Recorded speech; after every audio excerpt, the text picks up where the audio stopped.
Good evening, Bomba Clouds. Welcome back. Glad you made it. It's a social production. That's right, we're doing it. It's Wednesday, May the 27th, 2026. Thank you for joining me once again. If it's your first time, buckle up, buckle down. If you've been with me from the get-go, sending all the love right back to you. Wherever you're tuning in from, whether it's Canada, further down south, in the United States of America, all 50 states, further down south, Mexico, further down south, South Americas, over there in Europe, Asia, Africa, Antarctica, Papua New Guinea, New Zealand, Laos, over there in the Congo, over there in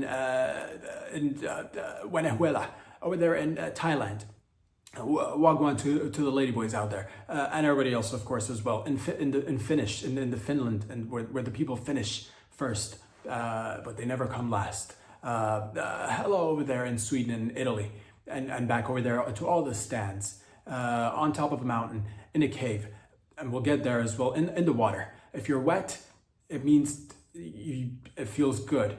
If you're in the water and you're dry, then you're probably dying, and that's a sign. If you're in water and you don't feel it wet, you're probably dying. You should seek medical assistance. Nonetheless, welcome back. It is Wednesday. Thank you for joining me. Let me get a sip of this, and we'll get right to it. This is excuse me if I may. Let me just hold on a second. Let's just get a sip of this.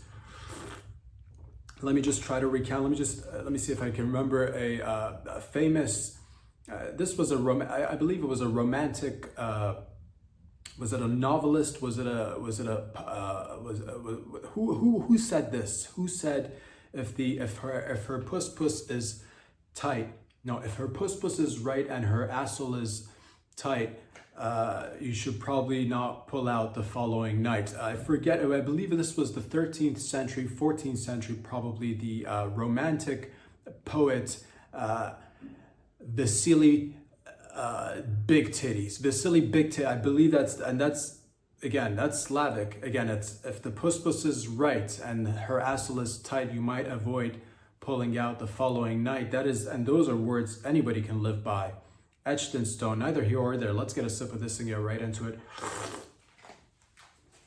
Why do we do this? I'm glad you asked, because sometimes people tune in because they're seeking answers, and this is where you come to get. I'm not saying this is where people come when they're looking for. I'll tell you what. This is. I don't even know where to begin with this one, but I know I can speak for myself. I'm looking for a speck of truth, a little bit of. If we can find something that makes a little bit of sense. What am I even talking about? I'm glad you asked, because you guys have not had any sleep. You have not been able to make love to your beautiful, sexy wives, or your gumas, or your mistress on top of your gumas, and the ladies out there. You've not had any rest. You've been writing your dildos and trying to contemplate what logical explanation is there, and you're like, what are you talking about? But I don't need to say, because you already know what I'm talking about. Vice Admiral Robert Harvard appeared on Fox News, ladies and gentlemen. You might have seen this, and this is where the people come to get some clarity, and some clarity, and some. This is where people come for answers. First of all, let's break it down. Vice Admiral Robert Harvard appeared on Fox News, and he said something, but he said a bunch of things, and no one can remember what he said, because he's right. No one can remember what he said, because everybody was distracted by the fact that he was wearing a hyper-realistic mask, a face mask on top of his face. And everybody's talking, and we've gotten zero answers. This is where the hammer meets the place this is where the hammers meet. This is where you start hammering. I'm talking Plow City. This is where the gavel meets this is where the meeting happens. God damn it. First of all, Vice Admiral. Let's break it down. Vice Admiral. This is a member of the military, if I'm not mistaken. It's a Vice Admiral, so it means he's in charge of vices. And I don't personally believe in vices. I just believe in a good time. But if you need one, he's there, admiraling the vices. I'm talking a good time, a little bit of gambling, a little bit of the old shake, the old dice, and roll it on the crab table. It's a table made of crabs and other seafoods and other sea creatures, and so you roll the dice on the crab table, and you have it, and you grab a lobster and you crack a tail and you put it in your mouth, and you have a beautiful Mexican, squirt a little bit of lemon in your eye socket just to feel a little bit, just to feel like, oh, you're living now. You know what I'm talking about, crabs. Oh, this is a crab table. This is where people come to get crabs for their pants and they put it in their genitals and then show off to their colleagues the next day. You wouldn't believe the night I had. Ended up with crabs in my pants. It was so good. But that's neither here or there, ladies and gentlemen. What are we talking about? Vice Admiral. This is, but again, I'm talking maybe a little bit of boozing, maybe a little bit of, if you're boozing, he's Admiral in your vices. If you're, you like to pick up a cigar or smoke a little ciggy here and there, he's there, admiraling.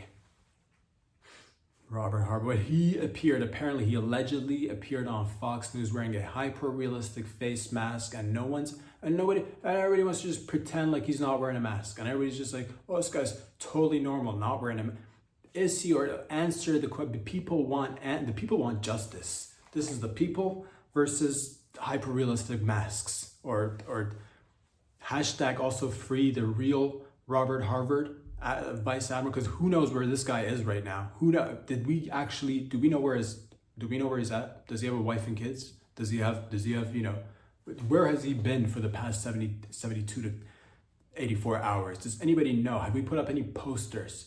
What justifies him wearing this hyper-realistic face mask? I can only deduce, I can only go inwards for the answers, possibilities as to why he's wearing this hyper-realistic face mask. First thing that comes to my mind, he's doing blackface. He's doing full-blown blackface. Last minute, pusses out, not ready to commit. So that's why he's like, I need my hyper-realistic face masks. And he puts it on so to not, go on TV and talk about blackface. So that's numero uno. He's dabbling in black. And I'm a fan of people doing blackface and whiteface and orange, all of it. I'm a fan because it's just good entertainment. But maybe he's not ready. Maybe he was just not ready. God damn it. Maybe we pushed him too fast, too soon. Robert Harwood, you're ready to do it. You've been in the game for 50, 60 years. Sir. It's time to put on that blackface and get on TV and talk about something good. And sure, he sits down. The makeup people are there. Everybody's doing their best. The hyper-realistic blackface for Robert Harwood. But no, last minute he gets the jitters, he gets the shaky, and he gets the shaky legs, he gets the shaky testicles, he gets the shaky tits. He starts sweating and he starts, having second thoughts, getting cold feet. And that was just because somebody left the window open and a breeze came in. He's an elderly man, he's not too young, so maybe a breeze would impact him, so he'd get the cold feet. He said, shut that goddamn window. I'm getting cold feet. And that starts to spiral in his head. And next thing you know, he wants to back out of doing full-blown blackface on Fox News, I think. So that's my first hunch. It's my gut feeling. It's what feels right. Of course, I'm not saying that this is it's obviously it's what makes sense the most, but I'm not going to say for 100% that we know that he has blackface underneath that hyper-realistic face mask. He could have done blackface, then he wanted to opt for full black bod. They didn't have time to do the full black body. It would look ridiculous if he came in with a black face and then and then the rest of his body's white. And that looks retarded on television. And that's national television. You don't want to look retarded like that. So, possibility of foul play / blackface. Put that in a camp. Put it in a corner. Put it on the back burner. Put it in your mom's puss. Put it on the couch.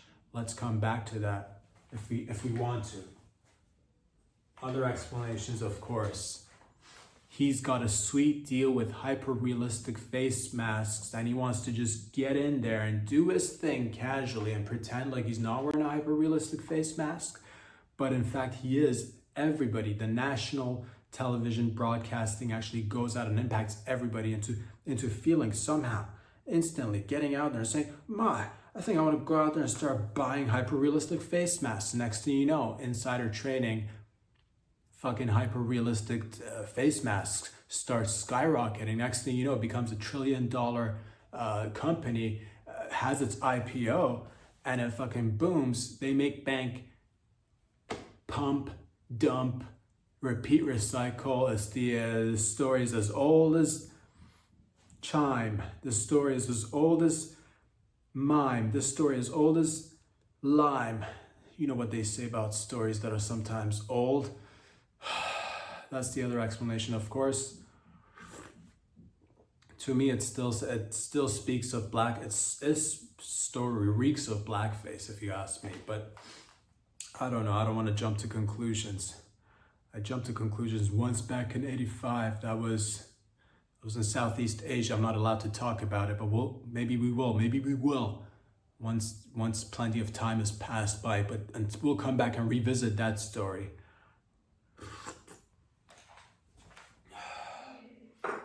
Other explanations. His wife, or I don't know if he's married, I didn't look into it. His lover is into wearing masks while making love. Didn't have time to take off the mask after he was busy getting on with his lover. And that's why he appeared on TV wearing that mask.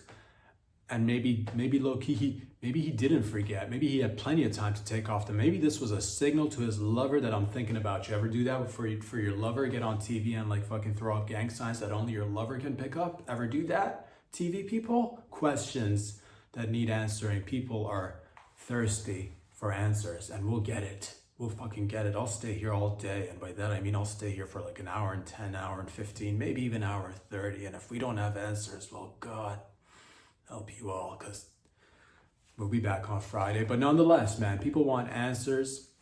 He may have been bitten. He may have gotten stung by 1,000 hornets, bees, bumblebees, all these bees that we're all busy protecting. He may have gotten stung by bees and too embarrassed, but you shouldn't be embarrassed, Vice Admiral.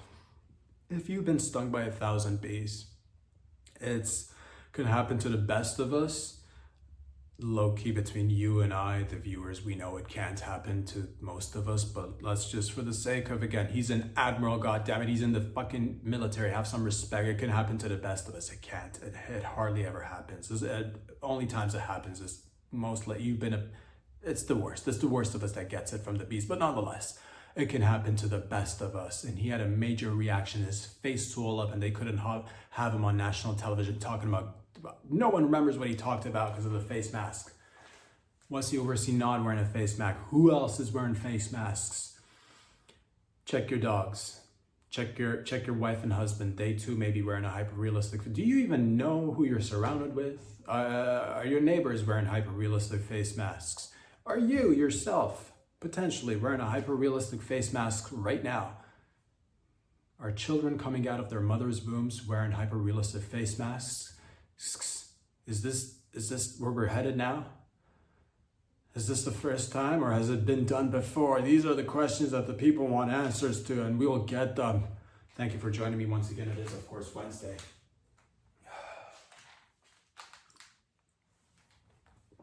You're beautiful, Vice Admiral. You don't need a mask to go outside. We don't care. Maybe he's hideous now. Maybe he has fucking leprosy and he wants to hide it from the public. You don't need to hide your leprosy, sir. We're all adults here.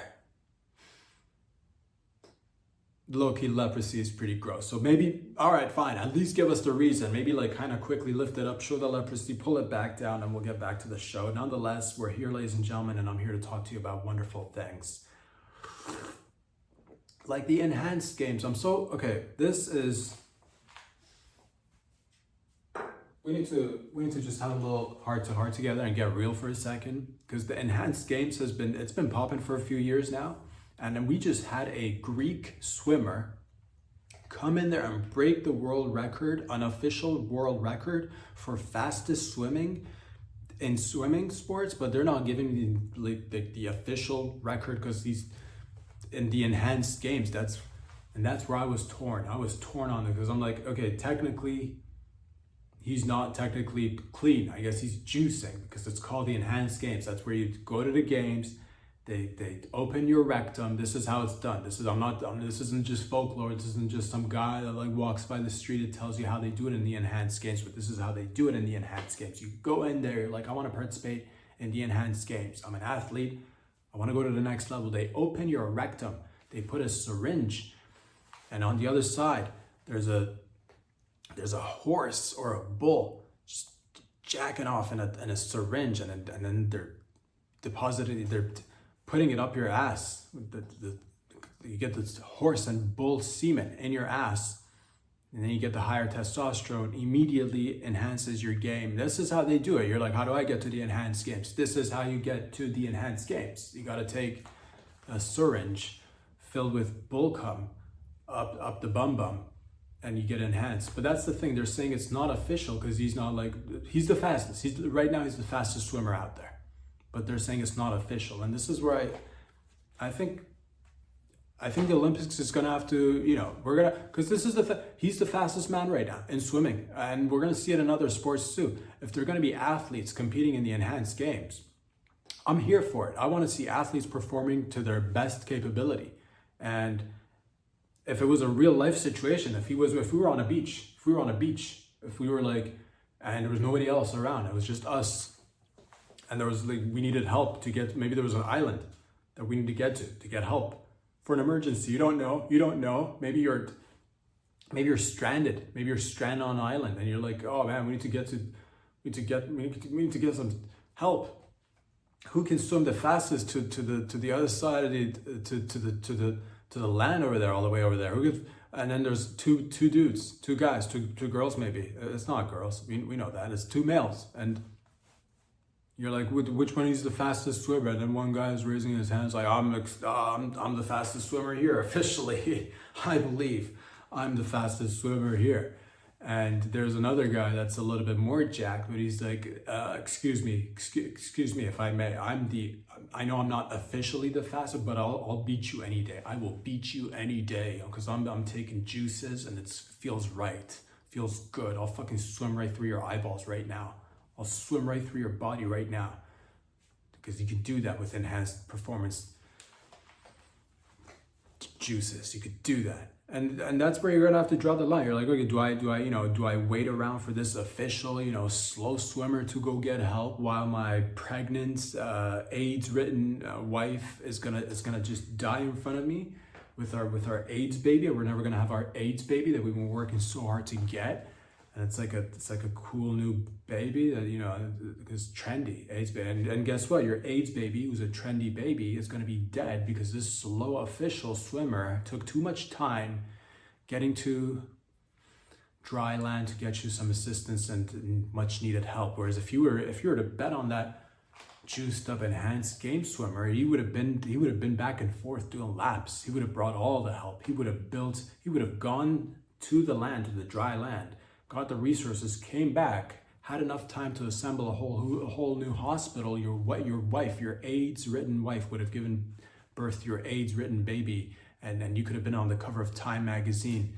And saying like AIDS is cool again. And guess what? None of that happened though, because you're like, I like to keep things official. Your AIDS baby's dead. I hope you're happy. So, pros and cons, I still do think, we should keep the Olympics, but I don't like the fact that they say it's unofficial, because he's the fastest swimmer right now. That's what it is. And again, I'm not an athlete. I'm not a professional athlete by any stretch of the imagination. But low-key, dude, high elite level athletes and all realms of athleticism, do they low-key? If you know, you know. Yeah, everybody enhances a little bit. Maybe a little, not everybody, but if you have people performing into their 40s in different sports and are in tip-top shape, is it just because they're eating their broccoli and, just focusing in on their diets? Or maybe they're getting a little bit of help. Maybe they're getting a little bit of juicy help. And is there anything wrong with that? Do we not want to see the best of the best? God damn it. Yes, of course. Could this lead to a whole new world? Well, we're already in it. We're knee deep in it. We've been doing this shit for so long. Just juice them all up. Let them fucking hit it out of the ballpark. Let them fucking touch down and then fucking backflip and jump like 20 feet in the air and then land and then crush the ground and then have us build a new stadium because of the damage they did to the infrastructure. But nonetheless, it's entertaining. So you want to see it. But I do also have questions, low-key. Do we secretly, with all this coming out and saying, oh, we're gonna expose the truths, and there's gonna be a debrief day, or there's gonna be this is disclosure day, or this disclosure month, or disclosure year. Low key, do we have superhuman super soldiers? Have we worked?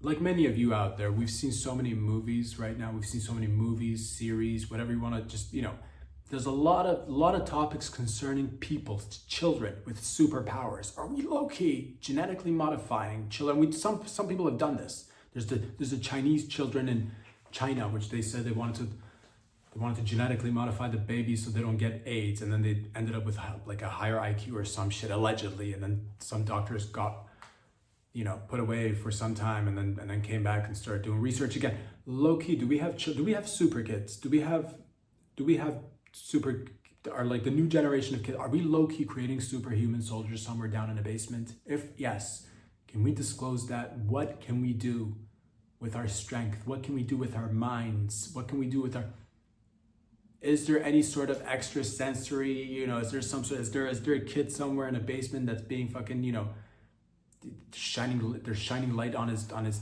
pupils, and, you know, fucking petting him gently, and then maybe giving him like a bowl of gruel, and he grows up to be fucking, can you do we have, let's just cut to it. Have you formed anyone that has telekinesis power, telekinetic powers? Have we done that by any stretch of the imagination? I'm curious, because there's so many depictions of these abilities, and a lot of people, you know, sometimes like, oh, it's you know, fucking just asking questions. Wonder if you low key, I'm ready for it. Can we see the freaks in nature already? Can we see that there's somebody that could fucking, you know, that doesn't look like they're buff but can maybe lift a car? Is not buff but can lift a car. We did something to the genetics. Their bones are denser. Their fucking center of gravity is missing. It's went out for a pack of smokes, never came back. You know what I'm talking about. Do we have people with superhuman vision right now? Have we done that? Can we have people that see through walls? Have we, just asking questions, have we fucked around with people enough to see if we've tapped into any sort of fucking, you know, powers? All I'm asking. If not, hopefully we're on our way, working towards it, and the enhanced games may have a tiny little role in that. So please, despite the fact that this beautiful Greek is not officially the world's fastest swimmer, in my heart, in my rectum, at the tip of my cock, when I sit there and center myself and ask the question, who is the fastest swimmer in the world, I say it's this Greek swimmer who, I apologize, I forget your name, but yeah, I do know you're Greek. And may your salads be filled with croutons, and may your souvlaki be filled with, drizzled with tons of tzatziki, and may your baklava be fucking, you know, Greek, like it's meant to be. Shout out to the fastest swimmer on earth. Will not get the recognition he deserves. He's gotta fucking walk by this cuck official fastest swimmer who's not so fast. Infuriating. It's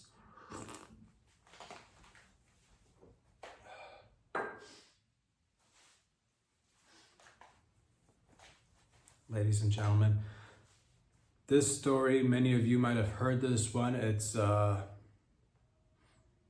just say it. I know what you guys are thinking. This is Sabrina the paraglider. Sabrina the paraglider. That's the only thing we know about her. First name Sabrina, last name paraglider. She went to Austria in the Austrian Alps and decided to paraglide. And I know what you're all thinking. I know what the masses are thinking. What's a bitch doing out there in the Alps by herself? You know, what's a female bitch doing out of the house? Why is she in the Alps region doing, what's she doing? She's paragliding? And I know what you're thinking. Why is she doing this? And again, there was an accident. She did collide with an airplane. Luckily, no one died. And again, I know, the facts are there. Females have poor hand-eye coordination. They should not be allowed to do extreme sports, or really, and most sports, you know, for funsies, maybe, but nothing. Paragliding is a bit of a stretch. Some people might say that. I say, I hear you. I say, I hear you to the masses. Yes, you may be correct that most women have poor hand-eye coordination. Yes, it may be true. You said it. I'm here saying, hey, maybe we should still give him a chance. And yes, it was crazy of her to get up there and, first of all, to go to the Alps by herself and to paraglide. And that's paragliding is short for paraballs gliding, because that's what it took. It took men with balls, not just one. It wasn't just like uni ball. Men, that's why it's short. It's called paragliding, emphasizing the para nuts. You're gonna need to get up there and just paragliding, built by men for men. But this bitch decided to no balls, and she just decided to go out there and paraglide, and she again collided with an air, putting lives in danger. Luckily, she was able to, get her other parachute, the emergency parachute, going, and it just, she's safe and sound. The plane is fine. I know what you're thinking. It's a woman. She should be in a kitchen making somebody a sandwich and getting her hips ready for childbirth. I hear you. The evidence is there. You said it. I'm saying I'm hearing you, but I still think, despite the fact that they're not the greatest in terms of hand-eye coordination, despite the fact that, they can't find things that they've placed in their purses for hours on end. Yes, I hear you. Despite the fact that most of them take a long time getting ready to go to places. By the time they're done getting ready, you probably don't want to even go. I hear you. But I still think we should give them a chance to do activities, it's not, of course, it's going to take more resources to, watch over them and make sure they don't hurt themselves or other people, most importantly, You've never ever heard of men getting into paragliding accidents with airplanes, and not even children, boys and girls still have more hand-eye coordination than women, full grown, when you grow out of it. Boys and girls have it equally, but as women age, they lose their hand-eye coordination. Terrible hand-eye coordination, poor balance, and no one blames them for it either. It's the two tits, I believe it's two tits, giant tits are just, fucking flailing. It's hard to keep a balance. I don't even blame them. But again, I hear you out there. She did put a lot of people's lives at risk. I'm still gonna stand here and say, despite the fact that the evidence is there, I'm gonna defend this bitch's right to go out there and paraglide and do whatever else she wants to do as well. Poorly, of course, because of obvious reasons. But nonetheless, we're just glad nobody got hurt. Yeah, the children on the ground get really scared. Yeah, they did.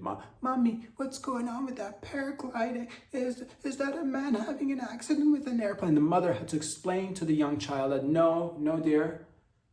No, my love, that is a full-blown grown woman, Sabrina the paraglider. And Mommy, why is there a woman paragliding near an airplane? She shouldn't be paragliding near an airplane, the mommy would explain to her young cub. And then that's, again, child gets confused, starts talking amongst the friends get confused, they go into the school system. Next thing you know, they're teenagers, they roll up into adulthood and getting jobs and wondering what's gonna happen next, with a lot of uncertainty.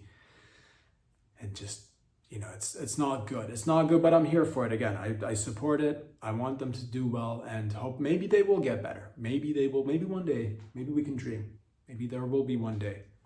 And there's plenty of space in the sky for both female paragliders and airplanes to coexist in harmony. But till then, ladies and gentlemen, stay wet.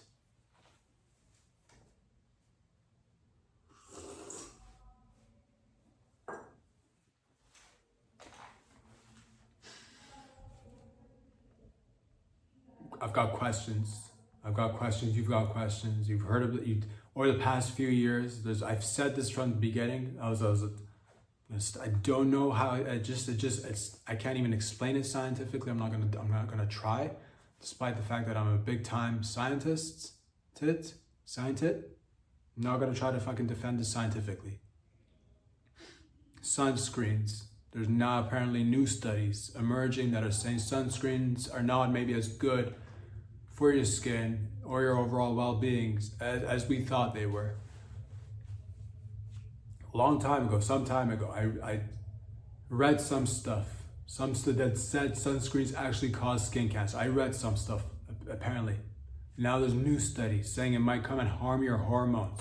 You put that sunscreen on your hormones, and your hormones start acting not like themselves. Your hormones will be like, oh, you know, here's you with your regular skin and regular hormones, just going about your day. Your hormones are out there fucking, you know, getting up early, you know, doing their stretches, maybe going for a little jog, maybe coming back and like pouring themselves a cup of coffee, maybe having a little ciggy, you know, maybe going to work, putting in the hours, working hard little by little. That's your hormones on a regular basis. Next thing you know, you'll slather that sunscreen, which is basically code for manufactured jism. You're putting manufactured fake jism on your skin. And you're like, I need to protect myself against the sun. Next thing you know, 10 years, 20 years goes by, and now your skin is weak. Your skin, now you go out into the sun, you slightest bit of interaction with the sun, now you're getting bubbles that are forming on your skin. And you're like, I can't live without sunscreen. And you start slathering more sunscreen, and you start pouring it down your throat. You're like, I gotta get this inside me. The sun might shine through my mouth hole and go and penetrate my inwards. So you're pouring a bottle of sunscreen, SPF 155, and you're pouring it down your throat. You're like, I gotta just put this down my throat and save my interiors. And you're doing all that, and you're thinking to yourself, you're gonna save yourself against cancer, and you're gonna save your hormones. Your hormones are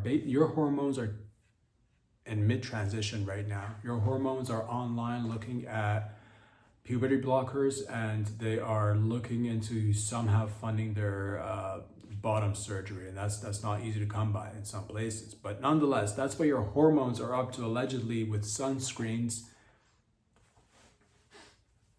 You could have just laid off without it. In my opinion, you could just laid off. This is my gut instinct, because I say, before sunscreens, what did my beautiful fair-skinned lovers out there do? What did my beautifuls do out there? What did my beautiful whites do out there? And I like to point to two groups of beautiful whites. Vikings. The Vikings, ladies. Exhibit A, if I may pull up Exhibit A, the Vikings. Did the Vikings take over with or without sunscreen? Question, if I may, did the Vikings squirt sunscreen on their body before they went out there raping and pillaging like it's nobody's business and succeeding in life, with or without sunscreen? Did the big Viking have the backing of sunscreen to go out there and take over, motherfuckers? Did they tremble? Did they say, oh no, we can't go rape and pillage and take over or we can only do it in wintertime or fall or wintertime. That's the only time we can actually go out there and take over. We're not gonna come if it's spring or summer, because God knows how weak we are when it comes to interacting with the sun. Our skin can't take it. When it comes to succeeding in terms of taking over villages and nations, we're only going to do it in fall and winter time. It's summer and springtime. You can take it back. We don't want it. We don't want it in summer and springtime, because our skins are we're too frail. Or did they come and conquer all year round? That's Exhibit A. Exhibit B or Exhibit 2. B, 2. Which sounds better? Exhibit A. Leave a comment for Exhibit A. Leave a comment for Exhibit B. B, Exhibit B. I present Exhibit B. I present Exhibit 2 exhibits. 2B, Exhibit 2B, Exhibit 2B, the Germans, once again, another group of beautiful white skins who went out there and nearly took over the world. Nearly took over the world, ladies and gentlemen. All right, not once, twice. Now, did they do it all year round for, 4 years at a time, 4 or 5 years at a time, each time? All right, total of like 8, 9, 10 years. Did they do it only during the spring and summertime, or did they go out there during fall and winter as well? What happened there? What happened there? Did the Germans say, we are gonna go and take over the world, yeah, unless it's too hot out there, yeah, because if the sun comes out, then the fuel can't go out and we can't take over the world. If it's too sunny out there, that is our only downfall. Do not speak of the sun, because if our enemies finds out our weakness, then we can't take over the world. Oh, did they say that? Did they say that? Were they trying to come up with a way to protect their skin against the sun? 2 exhibits, ladies and gentlemen, the Vikings and the Germans, and there are plenty of other instances where we can point to and say people thrive without sunscreen. So I'll leave it up to you. Best, again, I'm only certified as a doctor in the Southern Hemisphere, so I'll say this, don't take my word for it, but exposure therapy, all right? Expose yourself to the sun. The more you get of it, the better you become at interacting with it. Sure, it may cause you some, some burns and some, you might get some I don't know, to be honest with you, but if it burns, it means it's working. And a few generations of, you build that immunity within your, and you pass it down, your kin. Okay, you go out there and you might get, your skin might actually catch fire, but your baby's skin will be more durable, I think. I'm not quite sure, to be honest with you. Again, not been credentialed in North America yet. We're working on it, but yeah.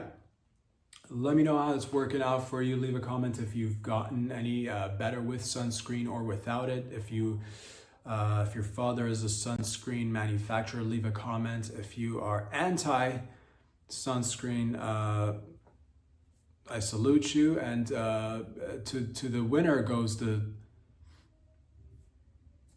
winner gets something. The winner gets goes the tiara. Yes.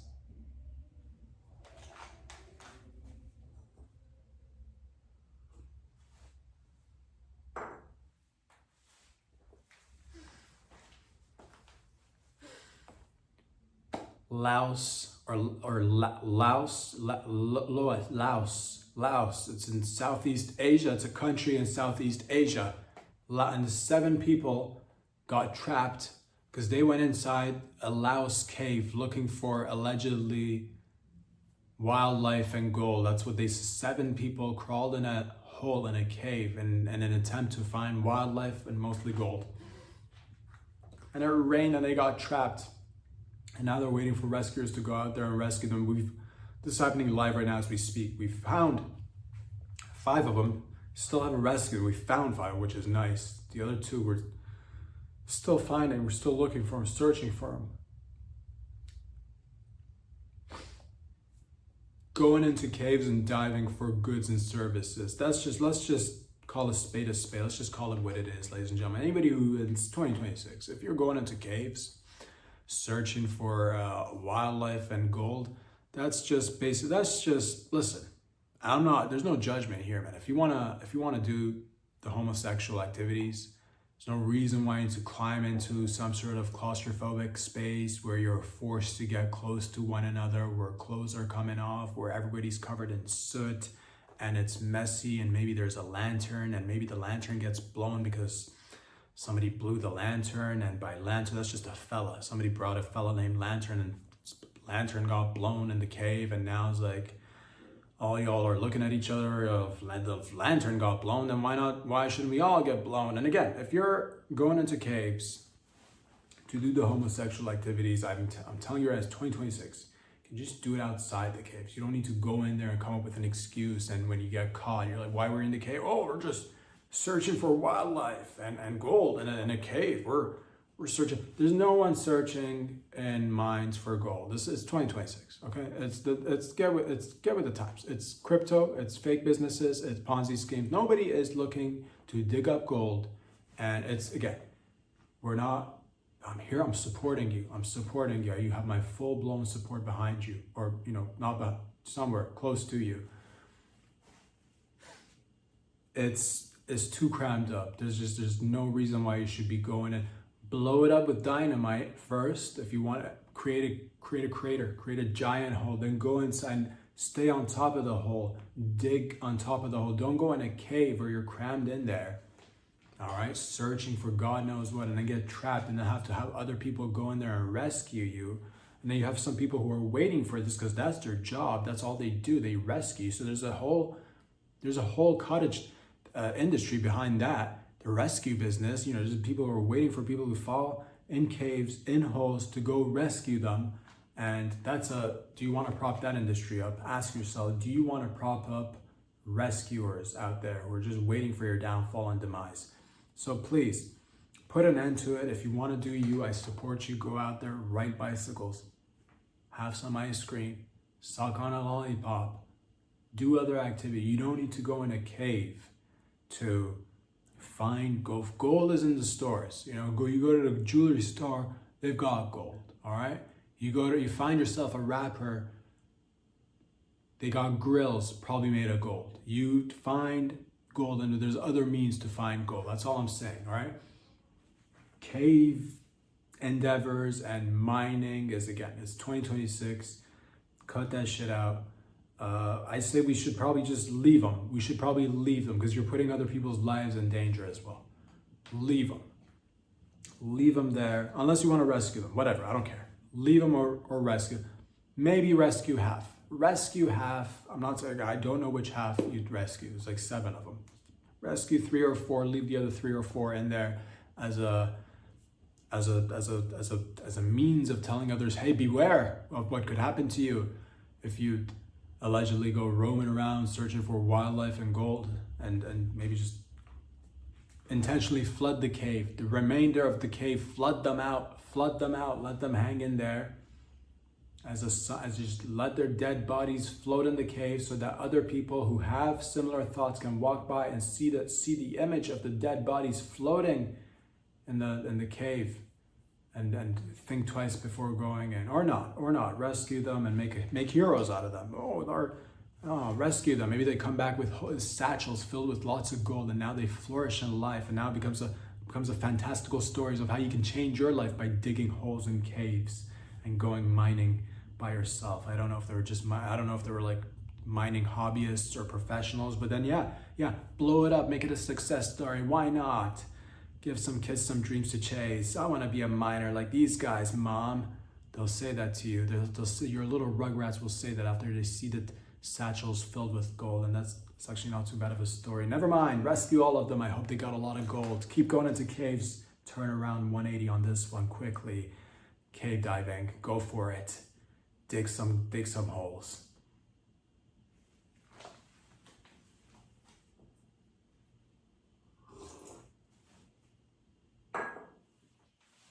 I'm a big fan of DIYs. A neighborhood in Seattle just did a DIY. I like to support you if I can, if I may, in any shape or form. Apparently, a neighborhood in Seattle started putting up their own makeshift barriers to combat crime, prostitution, and broadly termed late night chaos, which is, it's an umbrella term, late night chaos. We'll get into that as well later, late night chaos. But again, they did it themselves because I guess they didn't have enough law enforcement getting in there and doing the work. I don't know why, but this, again, if you're doing it yourself, I'm here to help. I like DIYs. Put up the barricade. I saw the barricades and it's blocking parts of the streets, and I'm thinking, yes, you may have blocked some people from entering the streets and the areas, the neighborhood, but you've also low-key, I think you blocked yourself from also leaving. You're kind of trapped in there now. So maybe there's better ways. We could do this together. DIY fighting crime. This is my pastime. This is what I do when I'm not masturbating and or searching and finding new ways of finding meaning behind masturbating. Meditating, and again by that I mean jerking off really, and searching for the deeper meanings of masturbating and life. DIY crime fighting. If it's barriers you put up, you're gonna have to eventually find your way around the barrier, so you're gonna have to take longer routes to get home. That's not good. You want to be able to get in and get out. Remove the barriers. I suggest locally you find people who are maybe a little bit loose around the schedule, if you know what I mean. You know what I mean, the leisure fellas, leisure ladies and fellas. Do not be prone to picking up wildlife to help you and aid you in fighting these crimes and criminals. I would suggest, if you can, again, I know this is in Seattle, it's all the way over there, but get some gators. You get some Florida gators imported to Seattle, right? You dig moats around the neighborhood. You fill it up with water. You put a couple of these leisure fellas and ladies in the water, knee high. Give them knee-high boots. collars around the necks of the gators, roaming around these moats, searching for criminals. Should a criminal pounce in your territory, you let the gator off the leash and let it go to work and work that body and eat that baby right there in front of you, okay? If that criminal youth comes up to you and says, hey, we're about to do a takeover, unleash the leash, essentially. Unleash the leash around the neck of the gator. Let that fucking gator go to work. Fucking, right there. Crushing that 14, 15-year-old criminal's body into pieces, and you getting rid of crime and fighting with wildlife too. And that's full circle, sort of. I don't even know what full circle, it feels encompassing of animals and people working together to maintain balance. In that sense, it's full circle. It's filled with circles. Other animals, of course, I would wild pigs, boars, you train them. You get a couple of criminals, you trap the criminals, you get the boars to sniff the asses of the criminals. Release those criminals. Wait outside for crime to happen.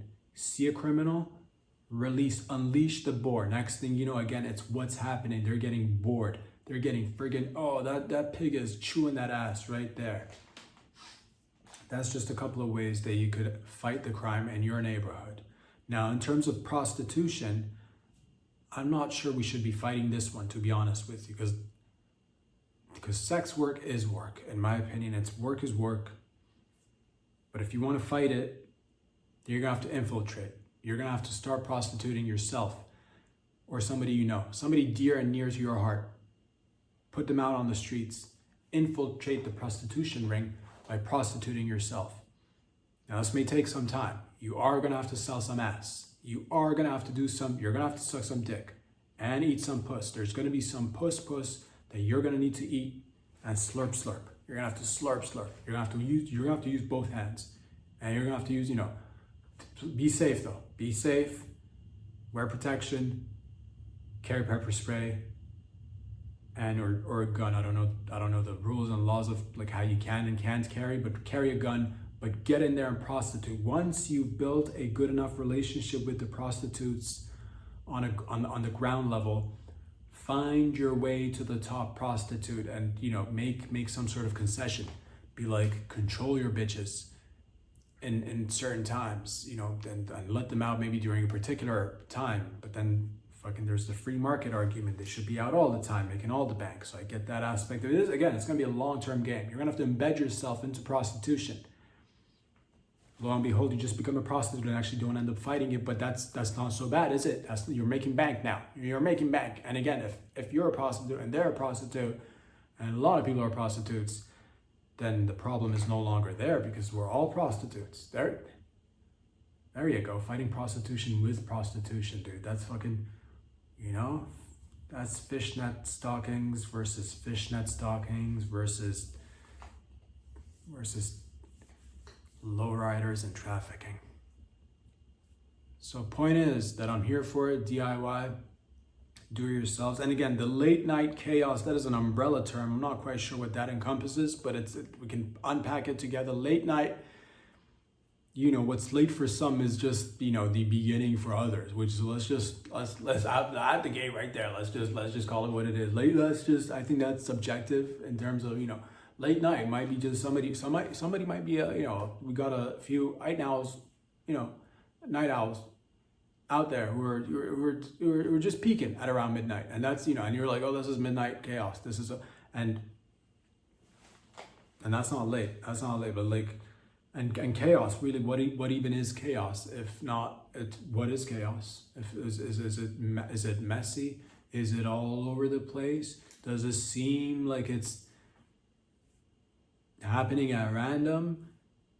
Or maybe there's an organized aspect to the seemingly chaotic space and atmosphere. Think about that. Is chaos really what it is? Is chaos chaotic? Think about that for a second. Or is it exactly the way it's meant to be, organized in a seemingly disorganized way? Think about that, ruminate on it, And I think we just fought all the crime together. Shout out to hashtag DIYs, hashtag to Free the Barricade movement, and we're here for one another. And that's what it is. Communities, familias doing it together.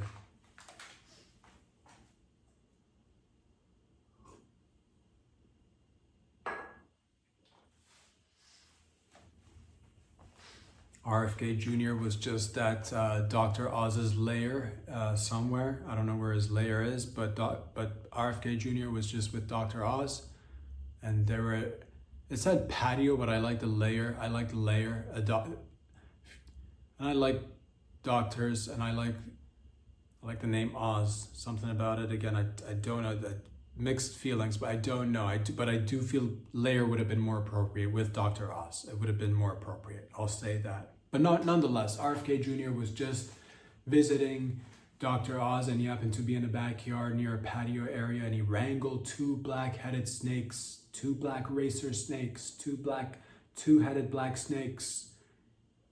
I'm gonna grab these snakes and I'm gonna wrangle them together, and you're not gonna do a goddamn thing about it, alright? I've already gone ahead and removed the dyes from the cereal, and next I'm gonna be wrangling animals. I want to do a show where I wrangle animals and I remove the dyes from all the food. It'll be better for you, despite the fact that it's plain. It doesn't. Look at these fucking snakes. I'm wrangling them right in front of your eyes. People are like, don't do it. These snakes could be venomous.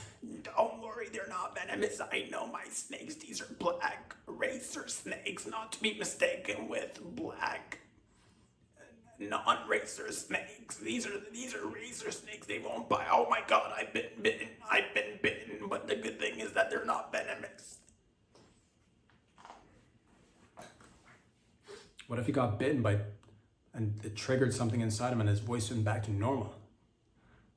That would suck for that would suck for the show. I'm a fan.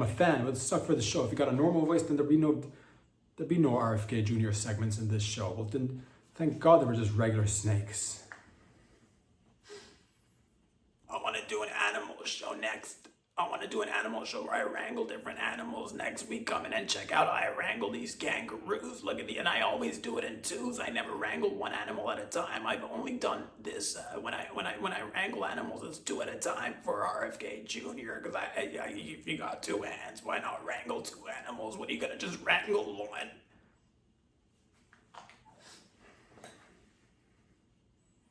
Try it. You should try wrangling different animals. The other day I was outside and I saw two raccoons and I wrangled them as well.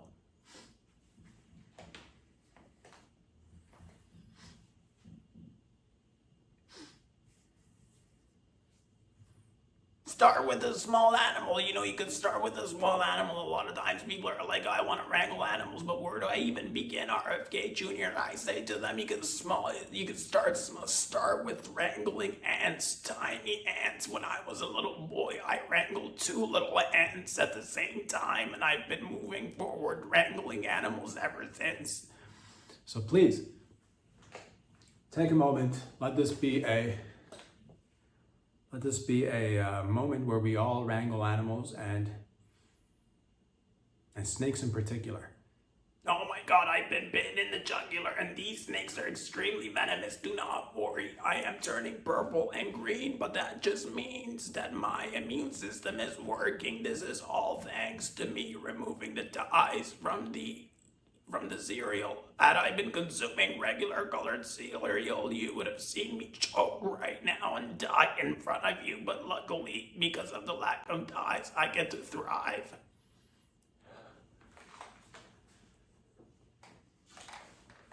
In today's episode, you'll see that I've created these specifically custom-made jeans for these black racer snakes. Now they can wear jeans like I do and work out, and they can stay healthy.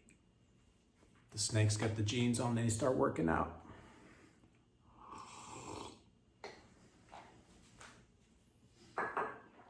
Doing little tiny snake pull-ups. Oh God, I want to see that. I want to see that so bad. The snakes bite RFK Jr. They start talking with a voice. All right, ladies and gentlemen.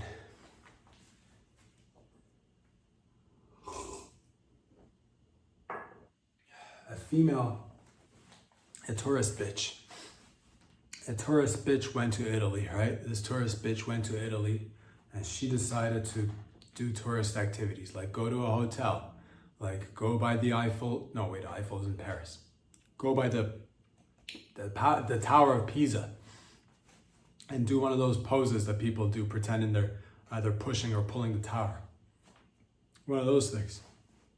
She's staying in a hotel. Now, at one point, she just decided to say, "Hey, waiter, waitress, I'm eating this beautiful, delicious Italian food in my Italian hotel resort." And they said, "Oh, wonderful. Signorita, would you like some refreshing beverages with your food?" And she said, "I'll take tap water." And this is where the Italian trip took a dark turn, apparently, because that's when she's like, no, I don't want any beverages that I have to pay for. I don't want any bottled, water. I don't want any champagne or wine or juice or whatever else you want. I just want tap water. I just want regular tap. I'm having this food right now. I'm tourist bitch, having regular tourist bitch food. I want some tap water. And that's when the Italians rolled up their sleeves and I don't know why they did that. Nonetheless, I mean, they rolled them down. Never mind. They didn't have to roll up their sleeves. It had nothing to do with this. Maybe it had everything to do with this story. They rolled up their goddamn sleeves and they said, no, miss, we can't serve you tap water. And that's when tourist bitch said, "You know what? We're gonna take this to court." And next thing you know, this thing actually went to the highest court in Italy, apparently, or one of the highest ones. It went to a high court. I'm not talking like some court you can fucking rely on. Whereas, it's fucking holding down the fort 9 to 5. Non-high court. This court does not play around. This court is like a regular. They went to the high court. They went to the court that gets high. They went to the court that from everyone, from the plaintiff, from the bailiff, from the defendant, to the attorneys, to the jury, to the judge. The fucking gavel is smoking a bong. This court is fucking high. All right. They went to the high court in Italy, and they wanted to find out who's right and who's wrong. And I'm torn on this one because on the one hand, this bitch, tourist bitch, went to Italy. Is spending a bunch of money, or maybe she went through I don't even know the details of the trip, to be honest with you. It could have been a company that sent her. She could have spent $0, but nonetheless, the question remains: tourist bitch in Italy, does she have the right to get access to tap water at her hotel, or are my beautiful Italians in the right, where they say you come to Italy, you take the trip via the airplane, you land at your hotel or the airport, and then eventually your hotel. You don't land at the hotel unless your hotel happens to be in the airport. I don't even know if they do that. Maybe some random places do, but I'm not sure where this lady's located, all right? Quit fucking focusing on the tiny little details. I don't know if the hotel was built into the airport. She landed in the airport and made her way to the hotel. How'd she get? I don't know how she got there. She could have ridden a motorcycle. She could have gone on a donkey. She could have had some sort of beautiful Italians picking her up while whistling and hollering at her. She could have done all that. I don't know how she got there, but she got there. The point is, once she got there, she's like, I'm a thirsty bitch. I'm thirsty tourist bitch. And I want some drinking water specifically from the tap. And they denied her. And so I guess I don't know what happened. Since they denied her, she either had to, put up some money and buy some beverages that was not tap water, or go dry, or turn into dry bitch, dry thirsty bitch. Maybe she came close to death. She's like, I refuse. It's a matter of principle. I refuse to pay for my beverage. I refuse to bench. When they're like, fine, we don't care. We don't care, bitch. We don't care. You think you're the only tourist that comes to Italy, bitch. Die, bitch, die. They said that. They didn't, but they might have thought it in Italian. So which means they said it internally in Italian. Die, bitch, die. But she didn't. She went to court, but the judge ruled in favor of the Italian hotel, which makes me wonder: is tap water? Is it a human right to have access to tap water? Is it not? Is it something you'd have to pay for? And it's one of those little things that might become a big thing in the near future, where you go around where you're like, oh, it's no big deal. Fuck it, let this thirsty tourist bitch die, like the Italians said, but it might be next. That's you might be next, son, or daughters, or cousins. You might be next. You're like, I can walk around, eat some food outside, anywhere in the world that I want. If I should get thirsty, there's always tap water. And you didn't count on it, but next thing you know, you're like walking into a store and you're thirsty. It's in the middle of July. It's in August, and it's peak heat season, and it's nice. It's toasty. Your nipples are kind of feeling dry. And that's when they say you shouldn't drink water when you're thirsty. They say that you should drink water when your nipples are dry. They say that.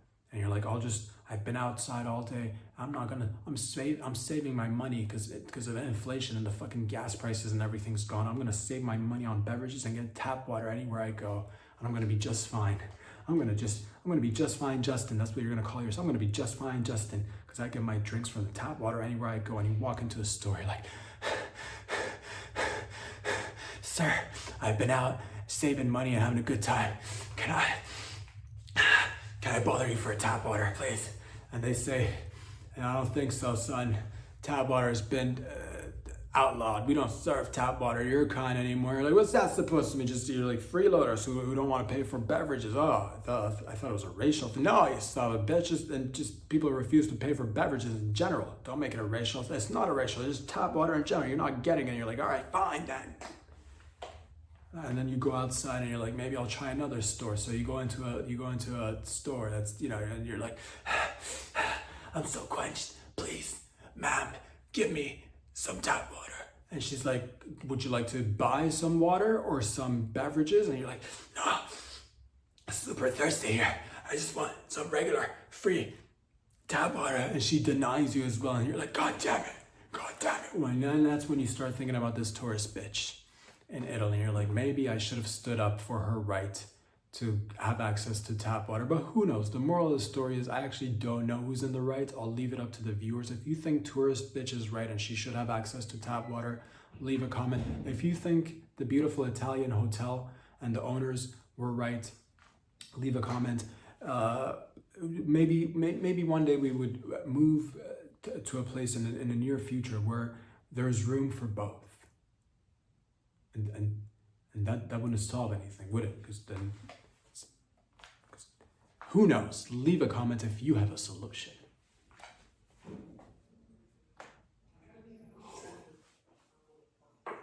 Now, a beautiful female viewer allegedly may have written and or emailed or hollered at us and asked us a question, and I take these moments to heart because it touches me inside, which allows me to touch myself on the outside on my own spare time. But I just want to say, first and foremost, sister, you're not alone out there. Thank you for this question. Thank you for opening up to us and being so vulnerable and brave. The question was, again, from a female who will forever remain anonymous. We'll call her Brittany. Thank you, Brittany. Brittany wrote in and asked, I'm outside with my man. She said this. I'm outside with my mans, and I'm deciding to give him public sloppy toppy. This is what she said. I'm giving my mans sloppy toppy in the public. Is it rude or is it a social faux pas to get bubbles as he's coming, as he's getting the pre-cum? And he's getting cum all over his cock because I'm giving him sloppy toppy in the public. Is it rude to get bubbles on the said pre-cum / cum? She said this. Thank you, Brittany. Wow. What an incredible question. Is it rude to give head to my lover in public and get the bubbles forming on his pre-cum and cum? I like to draw, maybe we could, I don't know if parallels could be drawn, but I know this. I don't have the answer for this one, but let's see if we can stumble upon it together. Going back to our youth, all of us can recall a time where we were children and we went to a restaurant or a diner or somewhere with our parentals or a parental figure in our lives, and we sat down at that restaurant and some sort of drink came to our table, and we decided to put the straw in the drink and blow bubbles into it. And immediately you were told to have a good time, but then like fucking cut that shit out, because people don't like it when you blow bubbles apparently into the drinks. At one point, there was a time where it was cute for a few seconds, but then eventually somebody had to, pull you over and say, hey, don't blow, maybe blow for like a couple, but like let it go. Don't be blowing bubbles too much in the drinks in a restaurant, in a public setting. It's rude / a social faux pas. We don't do that. We're not that type of people. We don't blow bubbles in our drink. You're like, fucking, I'm only 5. Get off my dick. I'm blowing bubbles in this drink. God damn it. You said that. And nonetheless, the lessons were that most people don't enjoy people blowing bubbles in drinks in the public because of the deep, it's inside.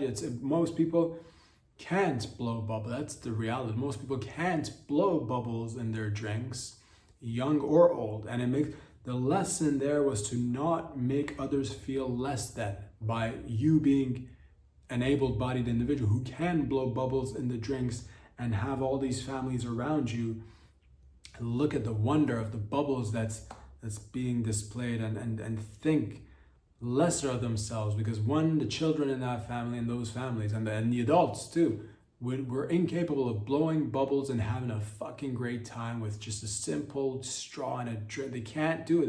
They wouldn't be able to. I don't know what it is. They're fucking retarded. They can't do it. So you had to talk to somebody. Had to sit you down. You're like, it's not nice, because other people see you blowing bubbles, and next thing you know, you see little Jimmy over there. He's gonna be fucking pulling on his dad's pants. And Daddy, can I blow bubbles in it? And Daddy's gonna tell Jimmy, you can't, man. We've tried to have you blow bubbles, and you just failed miserably. You made a fool out of yourself. Remember the diner last year? When we went on our family vacation? You tried to blow bubbles in the drink, Jimmy. Remember that one? Or is your memory fucked up too, Jimmy? And Jimmy realized he can't blow bubbles. And Dad, maybe I can't blow bubbles. Maybe you can blow bubbles, Dad. And then that's when it just crushed the dad. He's like, son, it's hereditary. I can't fucking blow bubbles. And they cried all the way home because they couldn't blow bubble. And that was the lesson that your parents in good conscience taught you, is to do not make others feel less than. So to answer this question, although it's two different things, one is concerning straws, drinks, and diners. The other is you in public blowing your guy. And is it a rude or a social faux pas to get bubbles on the pre-cum and or cum? I'm going to say, deducing from this example of straws and drinks and blowing bubbles, and I'm going to say, if you're going to do that, if you're going to blow your lover in public, maybe try to minimize the bubble. Because once again, we don't want others to feel bad in terms of like, now you might get a lot of bubbles. You might be Bubble City, all right? Bubbles on top of bubbles on top of bubbles, all right? The pre-cum hasn't even come out yet, and you somehow got bubbles, all right? It's just that you first spit on it. You spit on it. That first spit creates a ton of bubbles. You got bubble spit. You're gifted. What can I tell you? But again, But at the same rate, I don't want you to be dimming your light. I don't want you to be dimming your light for the sake of others who can't get bubbles as much as you do. Fuck it, Brittany. I'm gonna say, you know what? It's not a social faux pas if you get bubbles on your lover's cock when you're giving him head in public. There you go. Roam free. Because that's fucking communist shit. That's low-key communist shit. Everybody must have the same amount of bubbles or no bubbles. Fuck that, Brittany. Fuck that. You get as many bubbles as you like, because it's a free fucking country. That's what I thought. You get as much bubbles on that pre-cum and jizz as you like. Cover his entire cock with bubbles so we can't even recognize it. What is that? No one knows. It's just a bubble. One large bubble. Do it. Do it, Brittany. Do not feel shame. And thank you for that question. So no, I'm going to say, based on my opinion and my life experience, I'm going to say no. It's not a faux pas.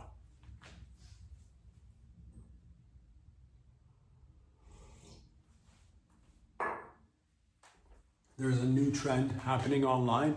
I don't know who started it. It's a contest and all females can partake. Males can view it and watch it and support it. It's called the Most Bled Bitch Queen Contest. every month, every bitch out there who's of age bleeds from her vagina. But we don't know who bleeds the most until now. Somewhere online, somebody started this contest where females who are on their menstruation cycle collect the amount of blood that's dripping from their vagina, and they put it in cups, different sized cups, and basically you make a video of it. It's based on Scout's honor, or just, you know, it's just an honor code that we're going by. You're not supposed to cheat. You're not supposed to go and dilute it with cranberry juice or, you know, or ketchup and water and be like, oh, I'm the most bled bitch queen. I get that. No. Moving on with a honor code system at work here.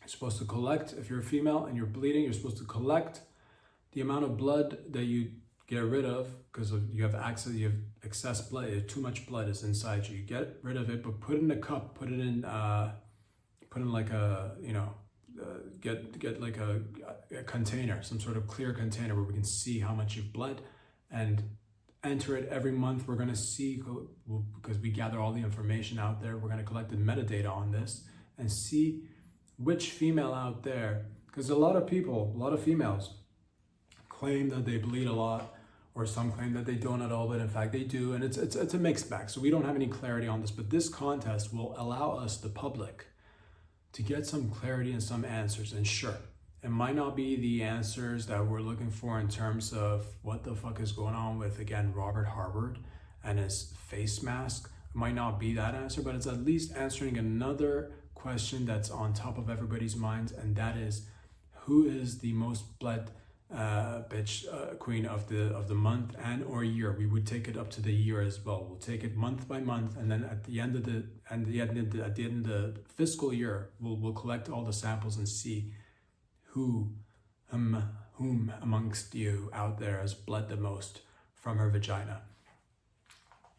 Now, could you, again, I said, do not dilute the blood with any sort of other, you know, fluids to make it appear as though you've bled more. But that does not say you can't internally, because it becomes a sport. Eventually, we're trying to make it a sport. I'm not saying internally you can't do stuff to your body to allow more blood to come out. For example, if you are serious about this, and I don't know if you are or not, let's say you're like keen on winning this prize, which is really bragging rights to say I'm the most bled bitch queen out there. You would get in there with your own fingers and work the walls, work the wall. If you work that's not cheap, because that's still your own, you know, that's the where a lot of people are like, I'm not gonna work the walls and get more blood. I guess you don't want the prize as much as the most bled bitch queen. I guess you don't want it as much as her. And that one rolls right off the tongue. Most bled bitch queen. That one right there. Guess you don't want her. Or I don't know, partake in some sort of some sort of MMA where you kind of get hit in the stomach, but with at least a good reason, at least a good, not some sort of like domestic. I'm not telling you to go out there and get into domestic abuse just so you can be most bled bitch queen. But if you get into some sort of MMA where you're, you know, going against other bitches and you happen to take a couple of kicks in the old ovaries and you bleed a little bit more, that's not cheating, because that's still blood. But again, the whole point is, do not dilute it. Do not dilute, because now you're taking away from the essence of what it means to be a woman. So we like to see this. Again, you could just video it, record it, put it online, and we will collect the data and see who is the most bled bitch queen out there, and you will be given a prize. And that prize is, again, bragging rights, which outweighs and outshines any monetary or fiscal prize you can imagine. This will cement you it'll cement you somewhere. Don't focus too much on the prize. Focus on the process of the bleeding from your vagina. That's the whole purpose of this. So you're welcome. And now, you know, I don't know who started. I honestly don't know, but somebody did, and it's a thing. Partake and have some fun, please.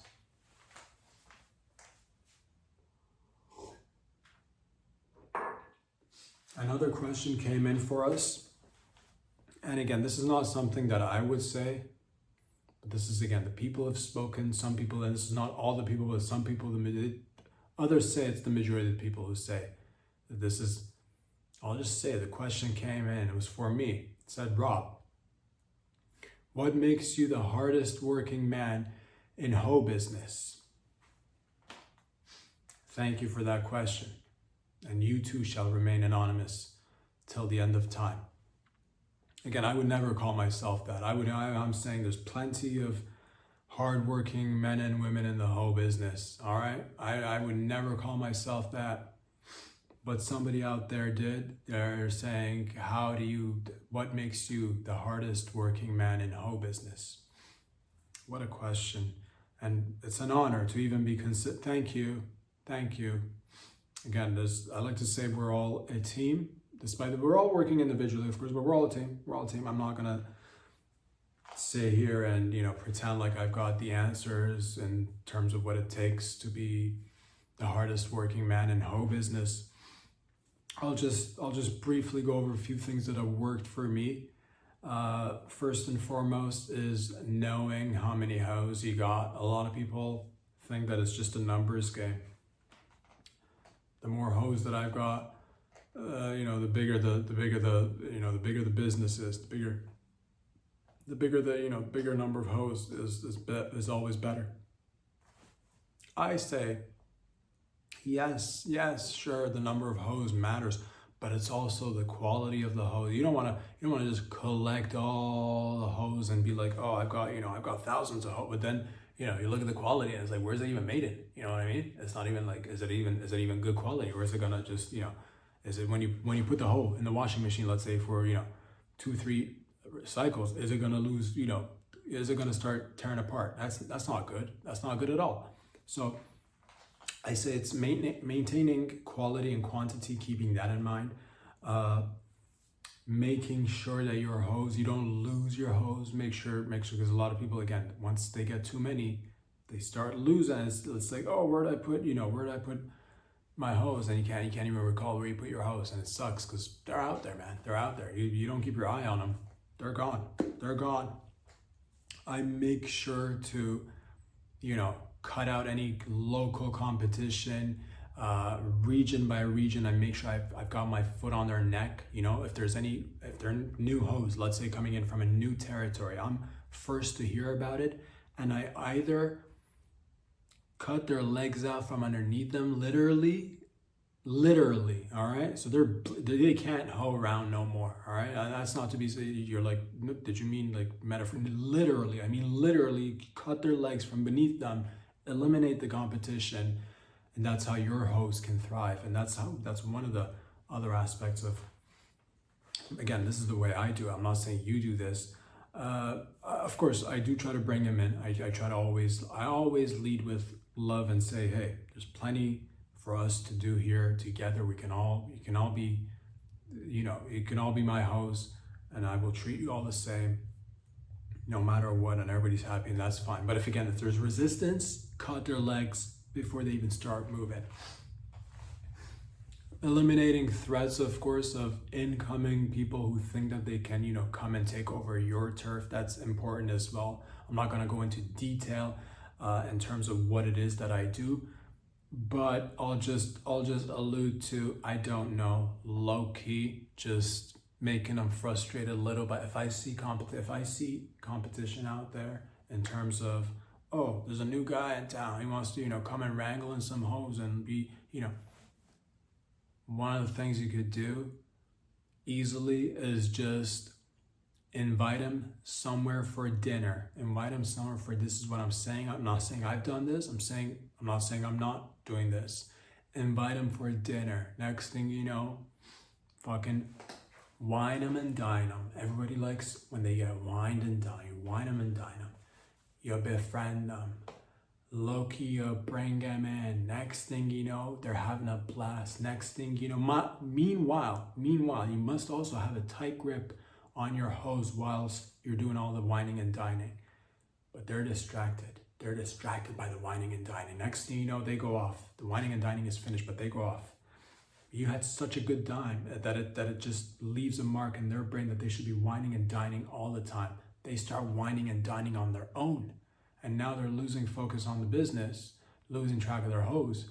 And that's sort of like, because they're seeing one night, they think that, oh, look at this guy on top of his hose, and he's got time to wine and dine all the time. Maybe I should be out there whining and dining. Next thing you know, whining and dining too much, losing control over his hose. And that you didn't even do nothing. All you did was just wine and dine. All you did literally was wine and dine. So this is, again, I'm not telling you, again, I don't even want to take that title as the hardest working man in hoe business. I get up like everybody else, and I get down like everybody else. All right, I paint my shoes on like every person out there. I paint them on one leg at a time. I slip into my latex clothes just like anybody else out there, and that's just again my 2 cents on the matter. If you want to say that I appreciate, thank you. I want to say thank you, but please do not. And again, I think we're all, you're only in competition with yourself. That's what I say.